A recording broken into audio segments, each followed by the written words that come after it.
wing it. All right, thank you. Good evening, everyone. How are y'all today? Awesome. And everybody out there in internet land, this is new to me for the Zoom, but we'll make it work. So briefly about myself, I am a landscape photographer, and I also work commercially. Can everybody hear me? Okay, good. Doing mostly architectural work. And also I wanted to add, I'm also the past president of the St. Augustine Camera Club. I think about 5 years ago, I was president for 2 years and vice president for 2 years before that. So I've been around a little while, and I'm a native of St. Augustine. In 2016, early 2016, I was looking for my artwork to go a different direction. I learned to shoot early 1991, back on film before digital was even thought of. And I really was wanting to do something different. Back in the days of the early 90s, I had actually played with infrared film. I didn't like it. It was hard. It was not an easy task, especially for someone who was learning to shoot photography. So in 2016, I was reading an article, and the article was about a particular photographer. I do not remember who it was. And he showed a photograph that he had shot in infrared. And I kept on reading, and then the next thing I know, they started discussing, oh, digital cameras can now be converted to see in infrared. And that really piqued my interest. So after about 4 months of research, I finally dropped the ball and got a camera converted and started down the path of learning infrared. So it's now been 6 years. And I have started to now progress to the point I am going backwards and starting to shoot infrared in film again, in both medium format and large format. So it's been a divergent come back. It's an interesting road, and I hope you enjoy what I'm just going to show you tonight. Just to start off, a couple of quick pictures. Here's some landscapes, some of my favorites up in the Carolina mountains. One of Washington Oaks. Here's one up in the Carolinas. I'm not really sure what the screen's doing, but it's definitely skewed the photographs compared to what I'm seeing here. So bear with me. Looks a little compressed. Some more banana trees. This was if anybody's ever been there, a great place to go, the Kanapaha Gardens. Who's heard of that? Gainesville? Awesome place. Asheville, North Carolina. We'll probably come back and talk about this image in a little bit. And one from more recently, shot in film. This was taken down at Princess Place, if anybody is familiar with that. So let's talk briefly about what infrared photography is and a brief history of it. It was discovered in the 1800s by Sir Frederick Herschel, quite frankly, by accident. He was measuring the temperature of colors in the visual spectrum. How did we do that back then? We had what? A prism. Shine light through a prism, it separates the colors. He was trying to measure the colors of each of them, realized that there was still additional temperatures in an area that he could not see. So he theorized there must be another wavelength or waveform beyond what we can see. It was first photographed in 1910 on plate. And then by the 1930s, Kodak had actually started to develop a true infrared black and white film. And then later in the 60s, they produced it in color. Many of you know that in the 60s, infrared was made popular with pop culture. A lot of 60s and 70s album cover art was made with infrared photography. It was also known back then as false color because the colors were so skewed that they just didn't seem real. Um, Unfortunately, it lost its popularity, mainly, I believe, because of the advent of digital and with the ability to have programs like Photoshop and be able to manipulate colors on your own in the digital darkroom. So why go through the effort of shooting film development and try and get something that was easier to do in Photoshop? And then back in the mid 2000s is when the digital revolution came about for infrared, being able to replace the bypass filter in your digital camera with an infrared filter that would allow you to see in infrared, essentially.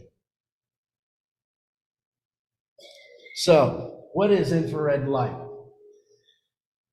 I think a better way to explain that is, where is infrared light?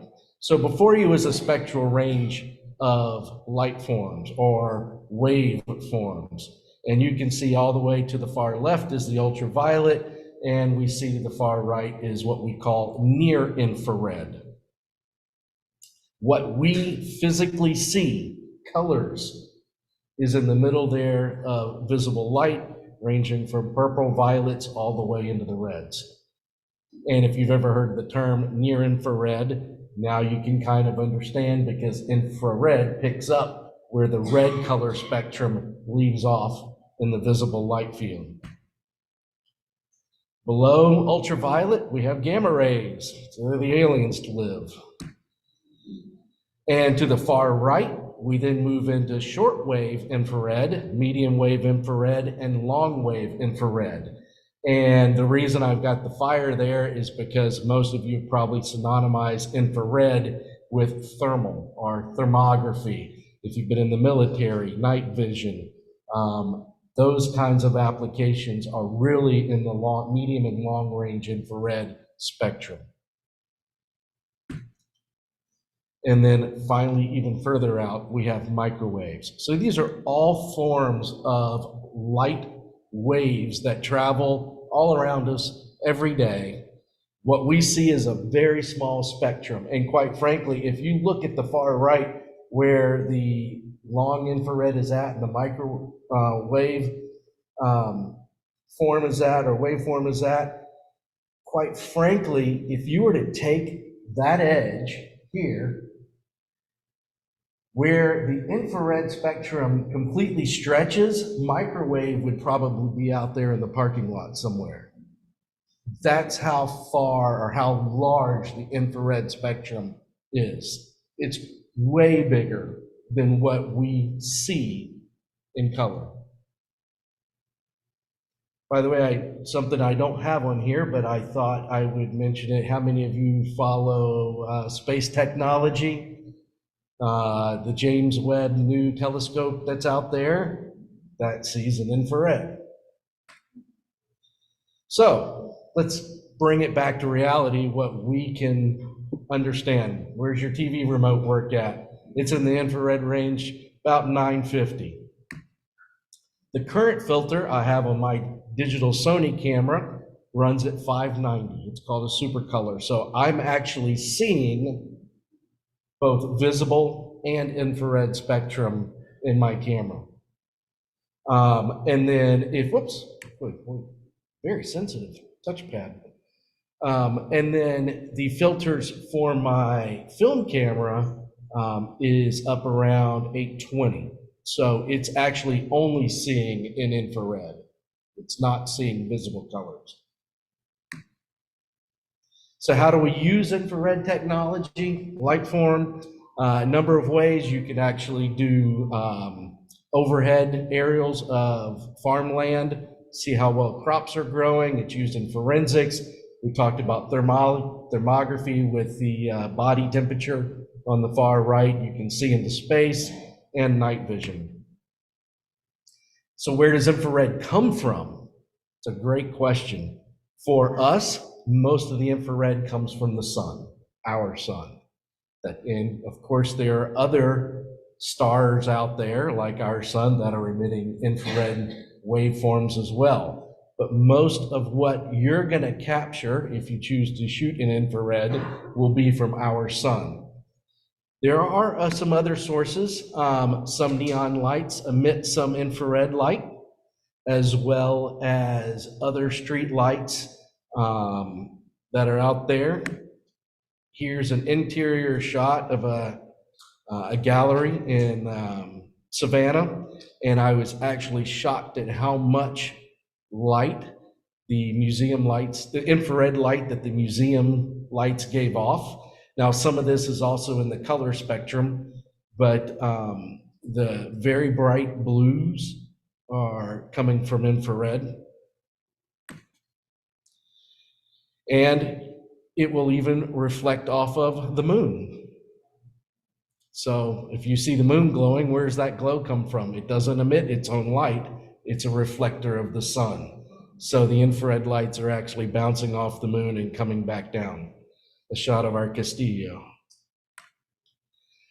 Your flashes will emanate a very small amount of infrared light, not a lot. So if you want to use flash photography with infrared, you will need a filter that can also capture some visible light, because you would have to have a flash that is massive in power to get enough infrared light to see just purely that. Or you just have to keep flashing over and over and over. What happened there? What did I do?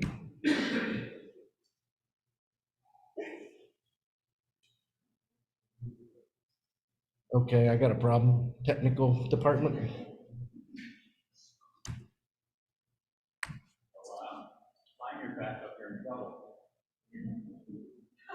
I'm not sure what the red line is. Yeah, I don't know where it came from either. Huh. It's a new one. Okay. Yeah. Is that, yeah, it's on there as well. Interesting. Don't know what the red line is. Ah, that's the infrared spectrum field. That's one waveform coming through. So going back to where it originated from, shooting in film, why don't we, or I should say, why didn't film continue on in its popularity? Probably because of the difficulties surrounding shooting infrared film. First off, it requires a special filter to be placed in front of your lens. Those filters are very dark. My filter is on the order of about 12 stops darker than no filter.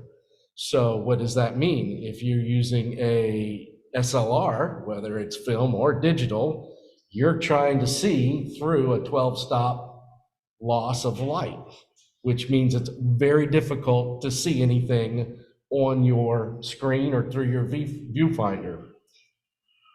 Also makes it very difficult to focus. So what we had to do was put your camera on a tripod, compose, focus, put your infrared filter on, take your picture. And don't forget to add 12 stops of light. Or whatever the filter you were using, its filter factor was. IR film is very sensitive to both light and heat. One of probably the 6 rolls of infrared that I shot back in the 90s, I lost because I left the camera sitting on the front seat of the car in Orlando.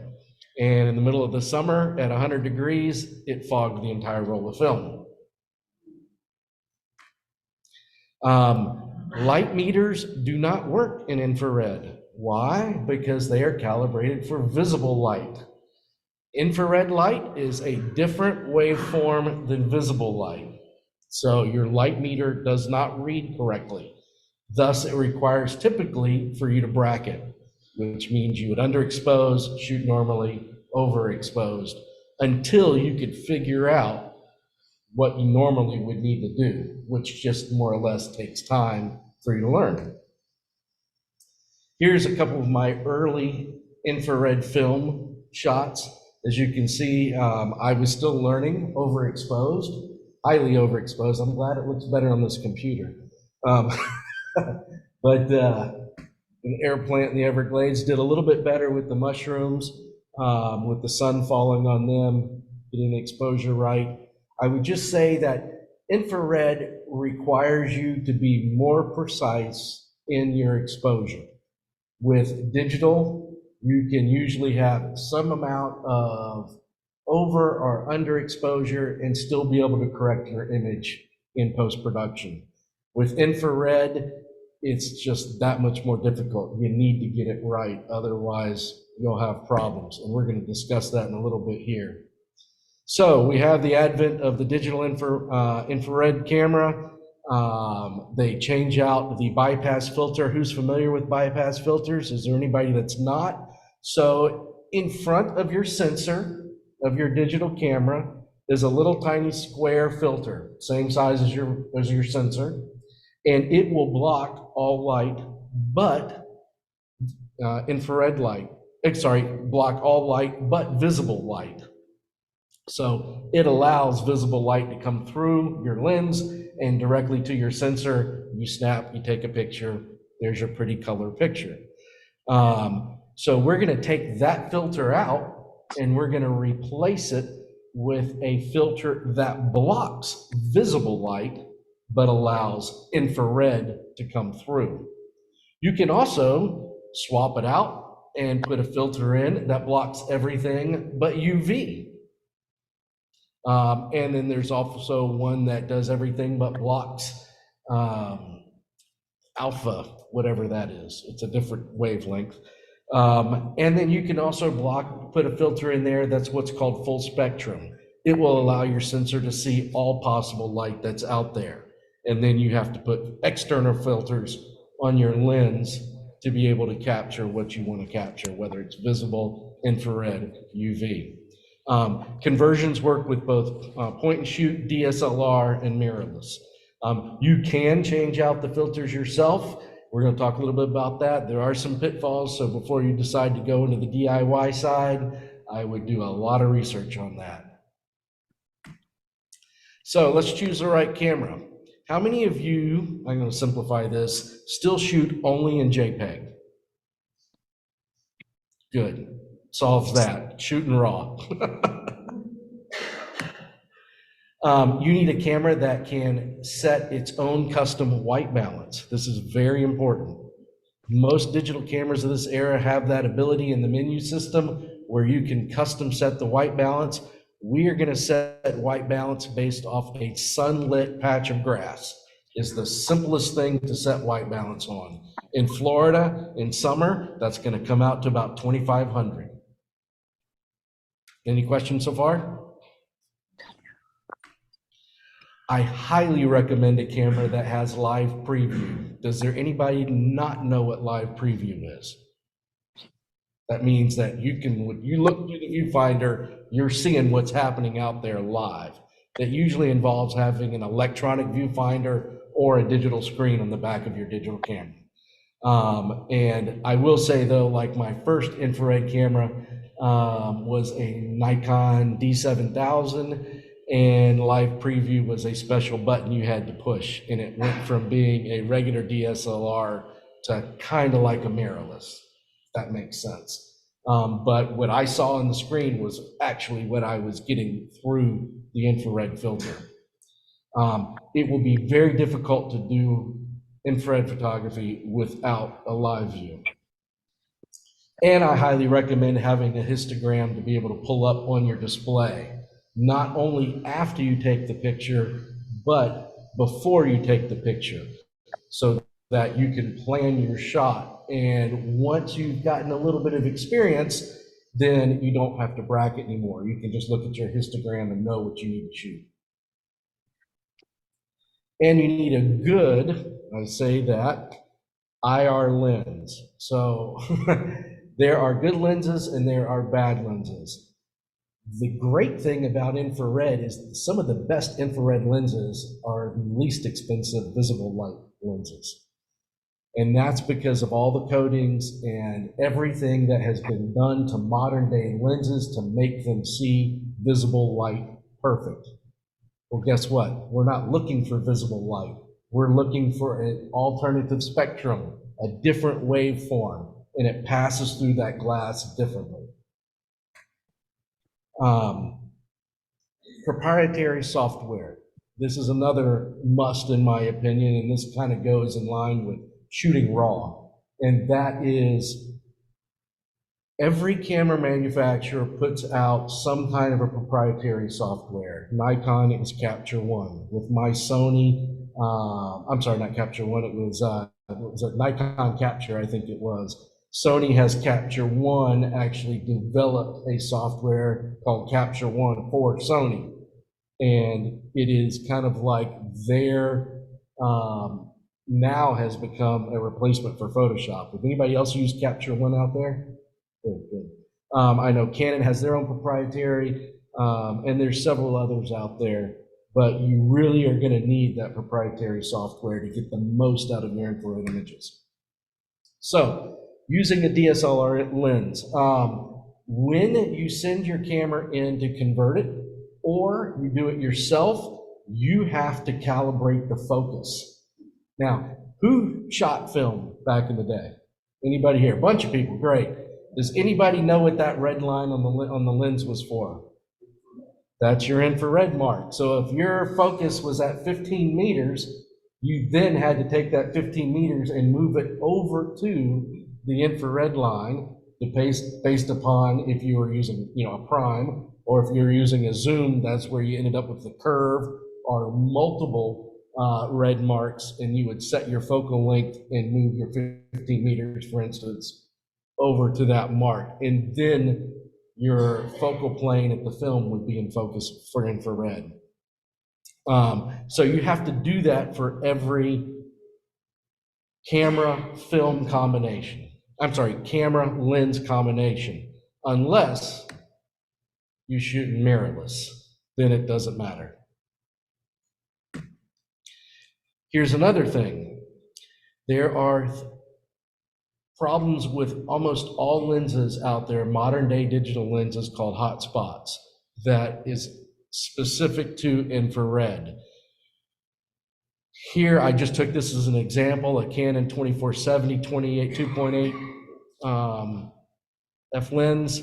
I think that's a fairly expensive lens, probably $1,500 to $1,800. Am I correct? I don't shoot Canon, so I don't know. But for most people, this would not be a good lens for infrared, because if you try and shoot wide open at 24 millimeters and you want a good depth of field at f11, you're going to have a white spot in the middle of your frame. Some of that can be partly corrected in Photoshop or other softwares, but I found it's never perfect. Now, in this case, if you go to the 70 millimeter side of it, you zoom out, you can probably get away a little bit closer to f16. This particular Canon lens is almost exactly the same as my Sony 24 to 70 lens. And it's an f4 Zeiss lens, and it's got the same problems. I cannot shoot above f11, or I get a nasty hot spot. So there are websites out there that'll show you this type of a graph and what each lens for different manufacturers, if they've been tested, will actually show you what the white spots look like. And I found some of my lesser expensive lenses have fewer problems. Okay, you actually have two choices of filters, internal or external. You can block the light. You can send your camera off, and they will take your low bypass filter out and replace it with the internal filter of your choice. It usually takes about 8 to 10 days to get it done, and is somewhere in the neighborhood of $250 to $300, depending upon the filter that you choose. External filters run in the neighborhood of about anywhere from 100 to 150, but you have to keep in mind that they will not work, or at least I shouldn't say that ultimatum. They just work very poorly on regular digital cameras. So if you have not had your camera converted, you're kind of going to get the same results. And I'm going to give you a prime example of this. Yesterday, I went out in my backyard. I had full sun in my backyard, and I had my Sony 6500, and it's not converted. And I put my Ratten 72 filter on there, which is a dedicated IR filter. Took a picture. Did the same thing with my Sony R7 that's been converted. Took a picture of that. The exposure differences was about 14 stops, both digital. So I would have had to have had a tripod, and I was actually at like ISO 56,000 to try and get anything to show up on the screen. So for me, unless you're going to go with what's called the full spectrum, and here's a variety, this is from Life Pixel, by the way, and this is the company that converted my filter, or my camera. You will see full spectrums at the bottom, and this is a filter that goes in your camera, allows you to see all lights. Then you buy the external filter to go on your lens that will allow you to see whatever specifically you want to see.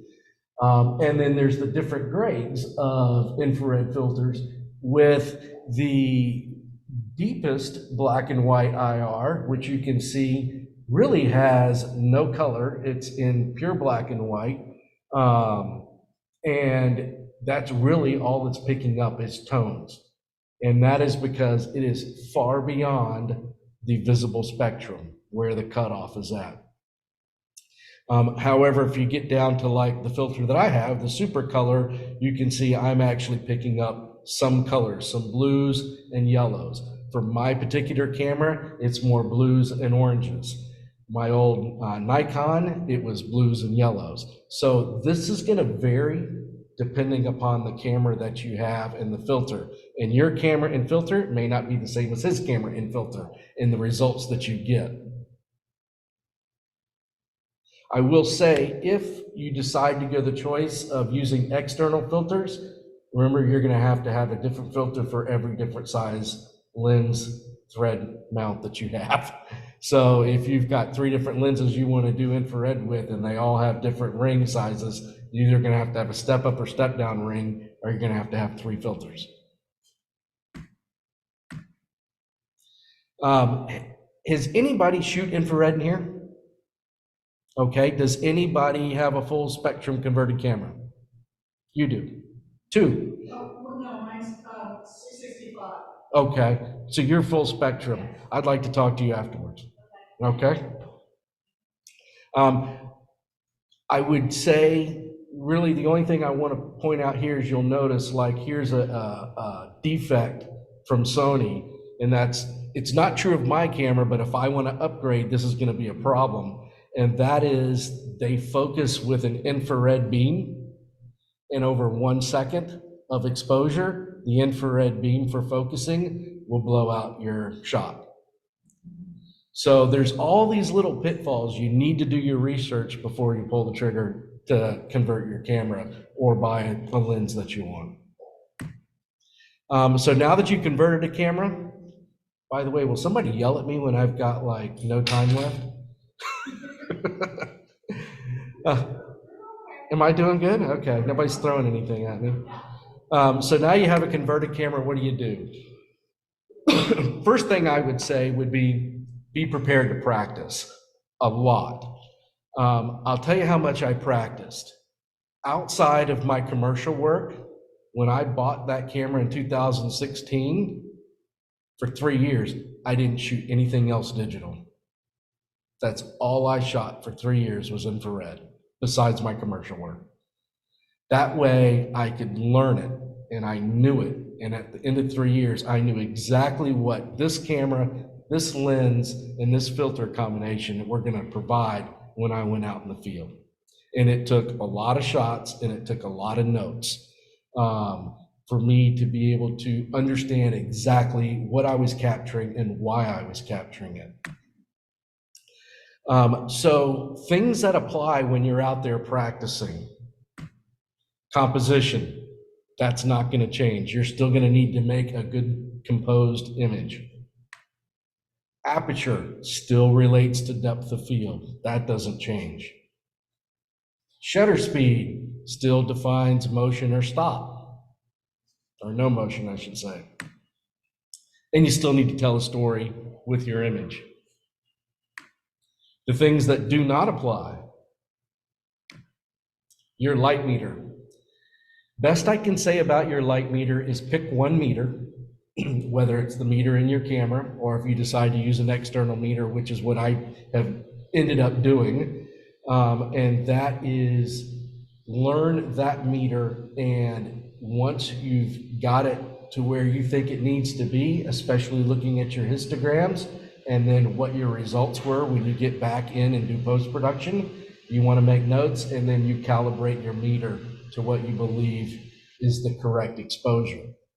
But one of the things you have to remember is because infrared light is not as prevalent in the scenes that we see, your light meter and your calibration may work on a sunny day, but if the next day, if you go at 4 or 5 o'clock in the afternoon when the sun's come down a little bit, the light meter is not going to react the exact same. So this is why these are these little nuances you have to make notes on. You need to learn your histogram constantly on my Sony to get a correct exposure. I'm about a 1 1/3 to 2 2/3 stops underexposed according to the light meter in order to get what's going to work for a conversion in Capture One. And you think that's hard, now try going back to film and doing it again. You need to get your white balance correct because it is not the white balance that your camera sees in auto. So that's why it's important that you have the ability to set custom white balance. And I said, for me, if I'm out shooting for the day and I'm going to be shooting in on one location for, let's say, an hour or so, the white balance is not going to change. Now, the tonality of the light may change, but the color of the light's not going to change unless some big nasty thunderstorm comes overhead. So a good point of reference is a patch of green grass in direct sunlight. Set your custom white balance to that. Excuse me. You can always shoot in RAW, but I still find that RAW will get you so far. You really need to get your white balance correct. How many have ever played with white balance on your camera? What's the lowest it'll go? Anybody? So white balance on my Sony is typically at about 25 to 2600. Once I take that image and push it into RAW, I'm now down into low 1000s. So you really captured a different color set than what you think your camera is seeing. Preview, very important, I mentioned that. And then don't be shocked if what you think you see on the back of your camera is not what you get in the computer. And sometimes I've come in and I'm like, I didn't have a really good day. And then I pull it up on the computer and I'm like, wow, that's not so bad. So that's part of that learning curve of what's going to get you a good shot. And I'm talking specifically more about tonal light than I am about composition and aperture and shutter speed. So here's a few tips for you. If you want to start in infrared, the best time to shoot is the middle of the day in bright sun. You know the best thing about that? I'm not out there at dawn and dusk when everybody else is taking pictures. I can sleep in and wait till noon.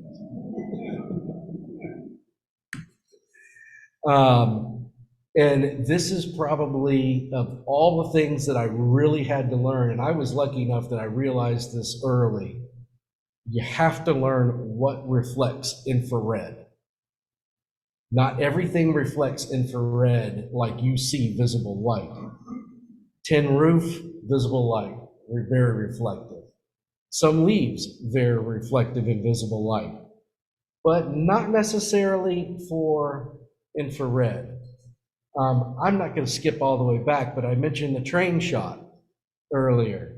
That was a rusted out train. I mean, every car on that train was burnt orange.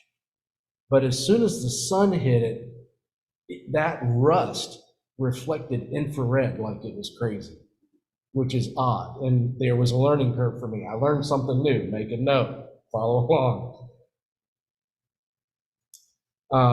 Bracket your exposures until you're comfortable with what you're shooting.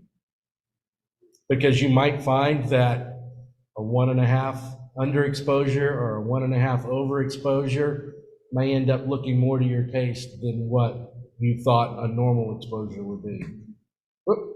Uh-oh. Did it again. There we go. And then I highly recommend going back to your film days, carry a little notepad with you, or if you've got notes on your phone, and make notes about what you shot, when you shot it, the subject matter, in other words, what you thought was reflecting the infrared the most, and then compare those notes to what you actually have in post-production.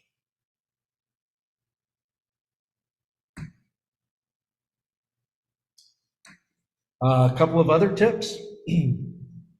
Highlights tend to glow. That's a trademark sign of infrared.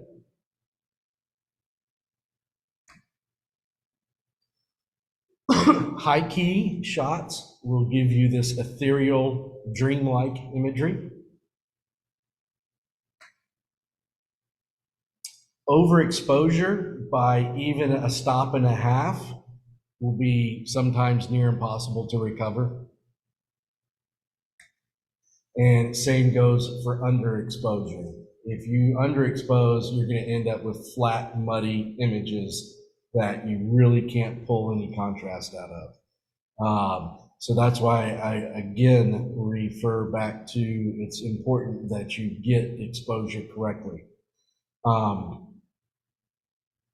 For me, now shooting infrared and film, it's even more important because with my medium format camera, I have 8 shots. 8 times I pull the trigger at $1.20 each.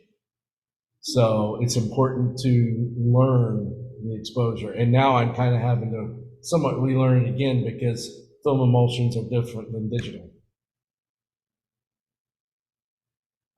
We need to find a sweet spot. We can pass back that. So post-production software. You can use Lightroom and Photoshop to input your images to draw them in if you use those and to do manipulation. It's kind of like the difference between shooting in JPEG and shooting in RAW. We shoot in RAW because you get that little bit more of light out there and information out there that really gives you the better shot. It's kind of the same thing if you're gonna bring in and import your images into Lightroom and Photoshop and manipulate them directly, you're losing information. That's why the camera software manufacturers have those softwares out there. And this goes beyond my pay grade, but it's something to do with the way that they read the algorithms and the information that's coming from that file, and then converts that over to an image that you can manipulate. I find it's even more important for the correct color balance, for the white balance in your image if you use one of the dedicated software manufacturers for the camera. Now, to kind of give you a prelude to how I handle it, I use Lightroom. I import my images into Lightroom so that they're actually managed in a file folder hierarchy. But then I export them from there directly into Capture One, do my manipulations, and then import them back into Lightroom again. Why do I do that? Because then I have an original and I have a manipulated TIFF right next to it. And then I can make manipulations on the TIFF. If I end up like, oh, I wish I would have done something a little bit different, I still have my original file. Any questions so far? No? Anybody asleep? No? Okay.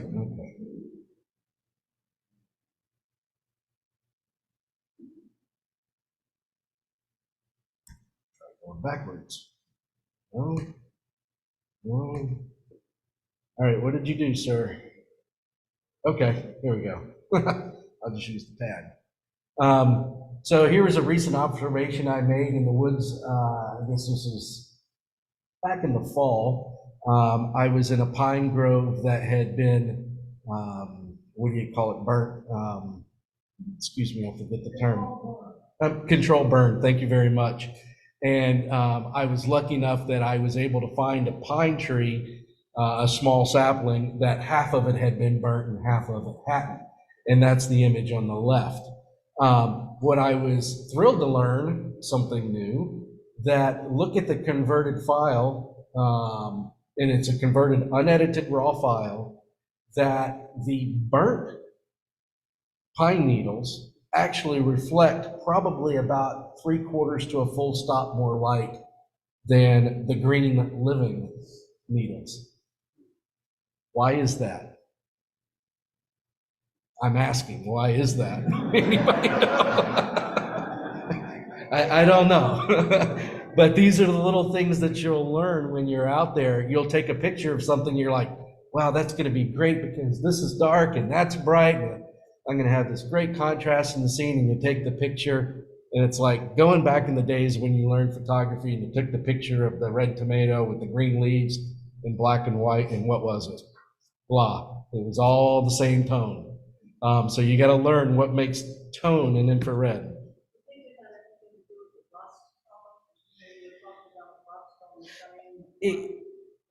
I don't think so, because the rest of the train is metallic. So that's the only, who knows though, it could be. I was surmising something to do with chlorophyll. Maybe burnt chlorophyll is more reflective than non-burnt chlorophyll. I don't know, but it's just one of those things I put in my book. I don't know that I'll be photographing many burnt pine trees, but it was just something new to learn. And that's what we're all here to do, right? Learn. So here's a super color filter. And as you can see, I'm getting some orangey, red, yellows colors here with my blues. You can leave it in this false color look, or you can convert it to black and white if you like that look. Here is a conversion process. I apologize about this red line. I don't know what this is, but so here's a raw file from my old Nikon. And please don't get on me that my building is crooked. I just picked out an image to show you. Here as it is converted from RAW in Nikon Capture NXD. This was actually Nikon's version at the time. And then here was a conversion into black and white.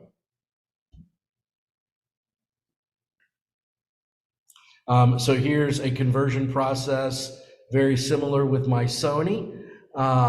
So I want to go back real quick here. I want to show you something. So both of these have the exact same super color filter at 590 nanometers.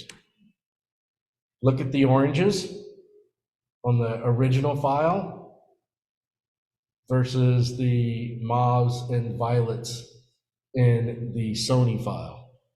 Big difference, same filter. It's how the computer in your camera manipulates and reads the image. I'm sorry? Same super color 590 filter. Just different camera. One obviously fairly old digital.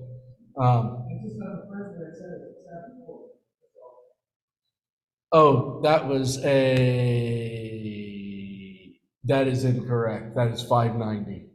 That's supposed to be 590. Yeah, they only make one called a super color, and it's 590. My bad.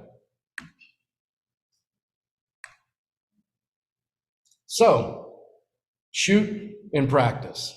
I'm going to show you a few images here, starting from my early days and moving forward.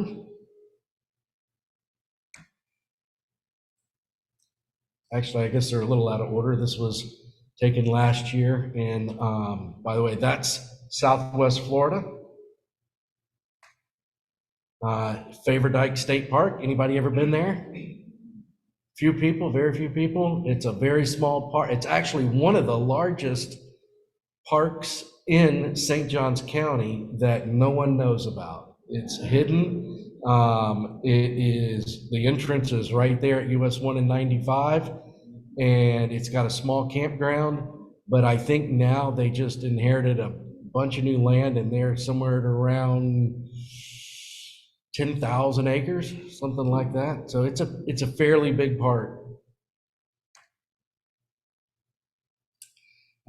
This particular image of St. Ambrose Church won in the St. Johns County 200th anniversary photography contest.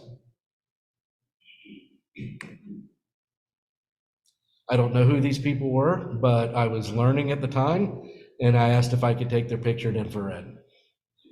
And I will say, if you want to do people photography in infrared, just be prepared. If you remember seeing the girl I showed earlier with the flash, everybody kind of has this pasty, kind of ghostly looking image. Typically blue hair, blue eyes, porcelain white skin, to the point that there's no definition.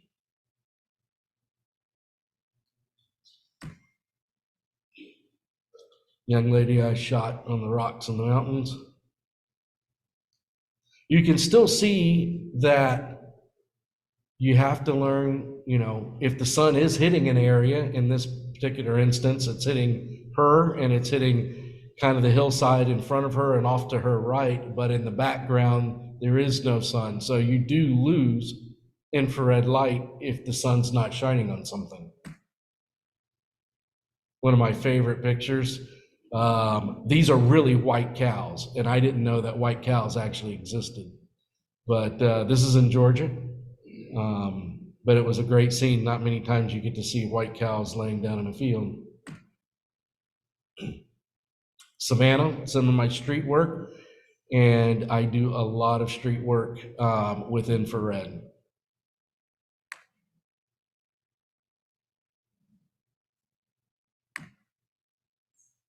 Motion still applies with shutter speed and a fast moving platform. A good indication here, haze and fog still works in infrared to muffle the infrared light. That is the haze and fog lifting on the right-hand side, and the sun is just breaking through on the left-hand side of the frame.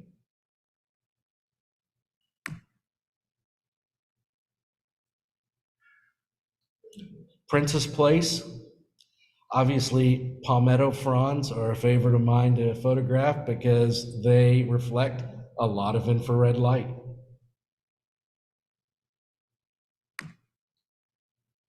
Again, Princess Place. For me, it's a lot closer to get to Princess Place. It's about 15 minutes away. So I do a lot of shooting there.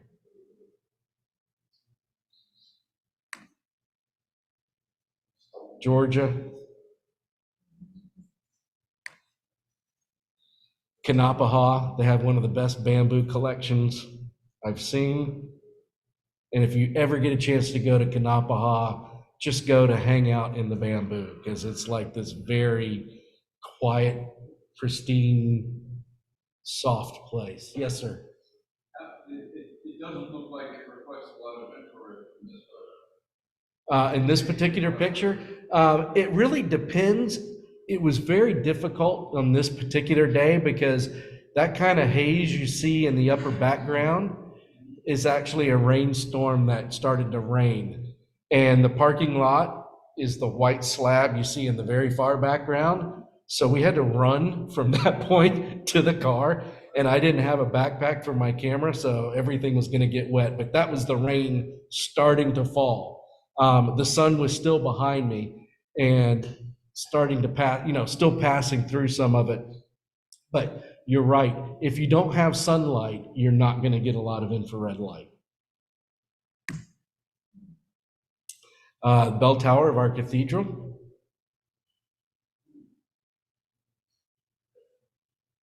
And you'll also notice this is another kind of telltale sign of palm fronds. The tips do not reflect as much light as does the body of the palm frond.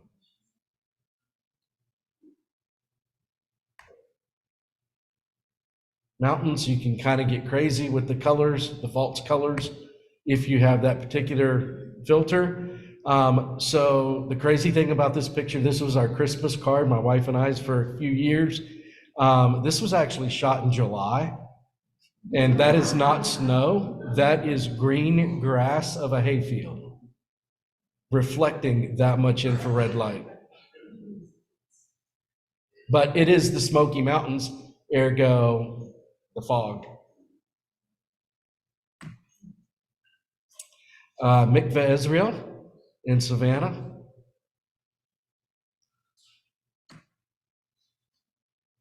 Small cabin in Georgia. How many have ever seen this as a famous cabin on the way up to the mountains running through Georgia?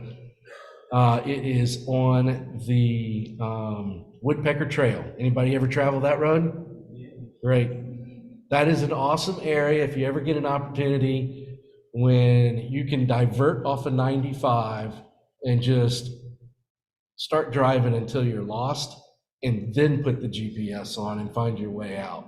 You'll find some of the coolest places. Washington Oaks. This particular image, I would say, is a good example of you need to be careful, because on strong sunny days and a lot of green foliage, everything is the same tone. Now, it is much better on the screen. Up here has lost all its definition, but I think the premise holds true. A recent one on a little creek that I grew up on called Moultrie Creek in St. Augustine. Rainbow Falls. Cannot ever remember the name of this lake, but it's in the Highlands, North Carolina. Our lighthouse. It's showing really blown out up there.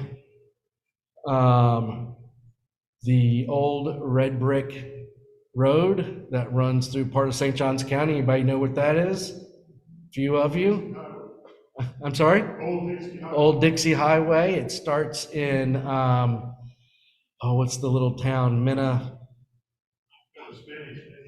Yes, I can't think of it all of a sudden. Getting old.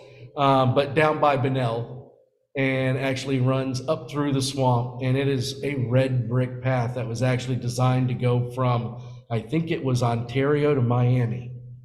And you can only imagine how many red bricks it was going to take to lay this road.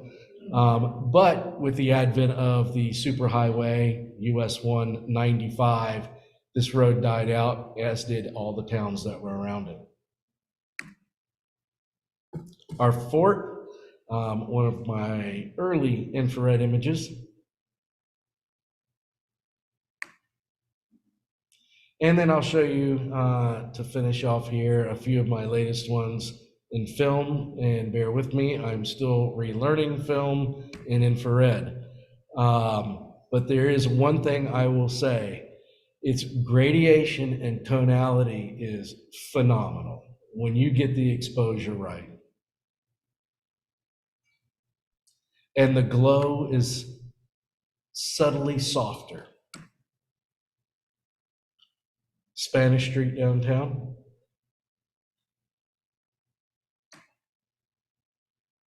Here's a high key version.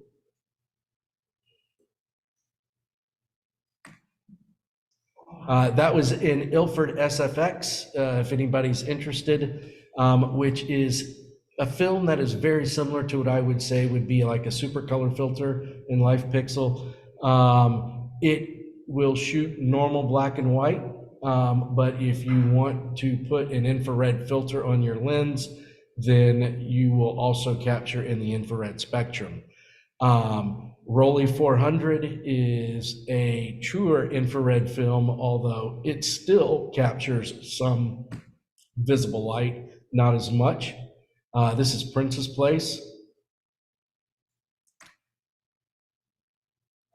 Definitely a little bit stronger in the contrast.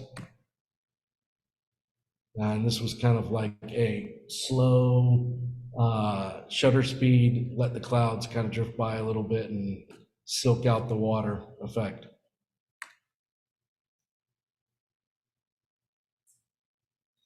The other thing I thought was rather interesting is even the vapor trails were casting shadows in infrared.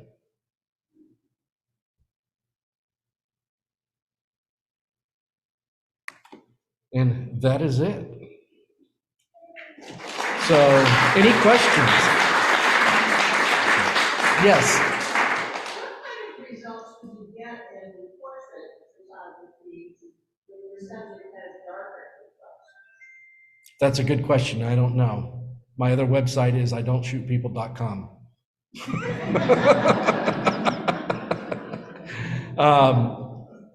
I imagine it depends on the reflectivity of their skin. And the only way you're going to find out is just to shoot it and find out. My guess is that it will have less to do, and this is just a gut feeling, less to do with pigment as much as it does to the surface reflectivity. Like some people are shinier than others. And if you get somebody that's sweaty, then they're going to reflect even more infrared light. And you're still going to kind of get that ghostly look to them. Yeah, just try it. That'd be an interesting question to ask. I would find out the answer to. Anyone else? Questions? No? Well, great. Well, I appreciate y'all letting me come up here and talk, and hope you enjoyed.